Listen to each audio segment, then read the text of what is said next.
En ce temps-là, Jésus disait aux grands prêtres et aux anciens, « Quel est votre avis? Un homme avait 2 fils. Il vint trouver le premier et lui dit, « Mon enfant, va travailler aujourd'hui à la vigne. » Celui-ci répondit, « Je ne veux pas. » Mais ensuite, s'étant repenti, il y alla. Puis le père alla trouver le second et lui parla de la même manière.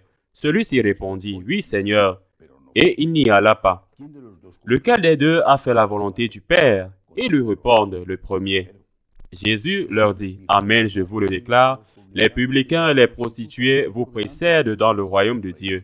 Car Jean le Baptiste est venu à vous sur le chemin de la justice, et vous n'avez pas cru à sa parole.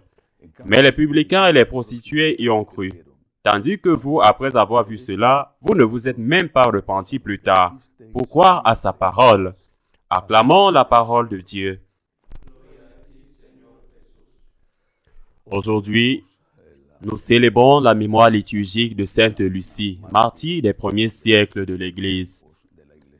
Et chaque fois que nous nous souvenons des martyrs, nous devons remercier Dieu pour leur exemple, nous confier à leur intercession et réaliser également que le temps du martyr n'est pas encore terminé. L'Église est toujours dans un temps de persécution, toujours. Il ne peut en être autrement. Le Seigneur nous a dit, « S'ils m'ont persécuté, moi, vous aussi ils le feront aussi. » C'est ce qu'il nous a appris. Vous êtes dans le monde, mais vous n'êtes pas du monde. Donc, il est normal que le monde ne vous comprenne ni ne vous accepte. Et donc, vous persécute. Une persécution qui n'a pas à être, en tout cas comme celle de Sainte Lucie. Elle n'a pas à nous tuer. Cette jeune femme, belle fille, qui était amoureuse d'un jeune païen, et comme elle ne voulait pas l'épouser, alors c'est lui qui l'a dénoncé. Et ils l'ont tué. Et elle, selon la tradition, a préféré perdre ses yeux plutôt que de renoncer à sa virginité, sa chasteté. En ce qui concerne l'évangile d'aujourd'hui, tout d'abord, la motivation pour laquelle le Seigneur raconte cette parabole donne cet exemple pour nous faire voir que la prière ne suffit pas. Le sentiment ne suffit pas, mais qu'il doit être accompagné de bonnes œuvres. Il ne suffit pas de dire à notre Seigneur, « Je vous aime beaucoup ». Il ne suffit pas de dire au Seigneur, « Compte sur moi ». Il ne suffit pas d'avoir des sentiments sincères et intenses d'amour pour le Christ. C'est très important, mais cela doit être accompagné des œuvres. Il ne suffit pas de dire « Seigneur », mais il faut faire la volonté du Père. C'est ce que le Seigneur a voulu enseigner à ses prêtres et publicains, qui étaient en effet très attentifs aux thèmes liturgiques. Mais alors, leur vie n'avait pas grand-chose à voir avec ce qu'ils enseignaient, même aux autres. Mais dans ces 2 exemples que le Seigneur met, celui qui dit « Je ne vais pas travailler parce que le Père le lui ordonne », mais ensuite il s'en va, et celui qui dit « Si, j'y vais », mais alors il n'y va pas. Un 3e exemple manque. Et ce 3e exemple est ce que nous devons essayer d'être. Nous devons dire au Seigneur « Oui, je vais ». Et puis-je aller? Seigneur, compte sur moi.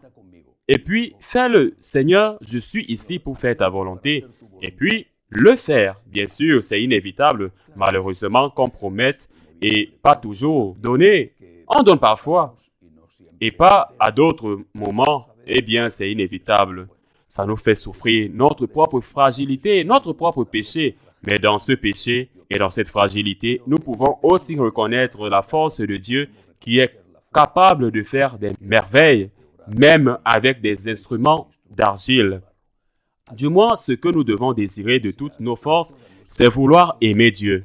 Du moins, vouloir l'aimer. Ne pas se contenter de ressentir, mais chercher à vouloir aimer le Seigneur de toutes nos forces et demander au Seigneur de nous donner la grâce, de nous donner l'aide dont nous avons besoin pour que cela puisse être mis en pratique. Ne pas se contenter du sentiment.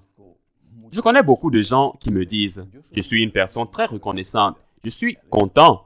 Je suis très content de trouver des gens reconnaissants. » Mais quand je leur demande ce qu'ils font pour être reconnaissants, ils me disent « C'est que j'ai un sentiment de gratitude. » Avec des sentiments que je ne connais pas. Des sentiments, s'ils ne sont pas suivis, accompagnés de bonnes actions, peuvent même être offensants. Si le mari dit à sa femme, « Chérie, je t'aime beaucoup », et ensuite il dépense l'argent à s'enivrer, elle peut répondre avec raison, « J'aimerais que tu ramènes l'argent à la maison, même si tu ne m'as pas dit tant de fois que tu m'aimes beaucoup. » Ce que nous devons faire, c'est dire au Seigneur que nous l'aimions beaucoup et ensuite en avoir le plus possible. Et si nous ne pouvons pas le faire, recommencer encore et encore, avoir autant de bonnes œuvres que nous sommes capables de donner. Ainsi soit-il.